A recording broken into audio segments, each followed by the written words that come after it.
তাসকিন আহমেদ বাংলাদেশ ক্রিকেটের এক সত্যিকার স্পিড স্টার। ২০১৪ সালে টি-20 বিশ্বকাপে অভিষেক হওয়ার পর থেকেই তার নামের পাশে যুক্ত হয় গতির জাদু। সেই তরুণ তুর্কি যখন বল হাতে দৌড়াতেন, তখন প্রতিপক্ষের ব্যাটসম্যানদের মনে এক অজানা আতঙ্ক কাজ করত। অভিষেক ম্যাচে ৫ উইকেট নিয়ে তিনি বুঝিয়ে দিয়েছিলেন, বাংলাদেশ ক্রিকেটে এক নতুন গতির যুগ শুরু হয়েছে। গতির সাথে বাউন্স আর সেই আগ্রাসী সেলিব্রেশন, সব মিলিয়ে তাসকিন ছিলেন তখন তরুণ প্রজন্মের স্বপ্ন সারথি। তবে ক্যারিয়ারের পথটা সবসময় মসৃণ ছিল না। ইনজুরি এবং ফর্মের লড়াইয়ে বহুবার তাকে মাঠের বাইরে থাকতে হয়েছে, শুনতে হয়েছে অনেক সমালোচনা। কিন্তু তাসকিন সেই হার মানা পাত্র নন। তিনি নিজেকে নতুনভাবে গড়ে তুলেছেন। কঠোর পরিশ্রম, ডায়েট এবং ফিটনেস নিয়ে ফিরে এসেছেন এক পরিণত বোলার হিসেবে।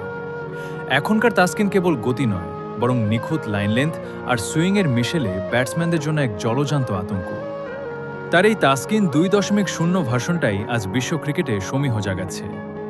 বর্তমানে বাংলাদেশের পেস বোলিং আক্রমণের অবিসংবাদিত নেতা তিনি।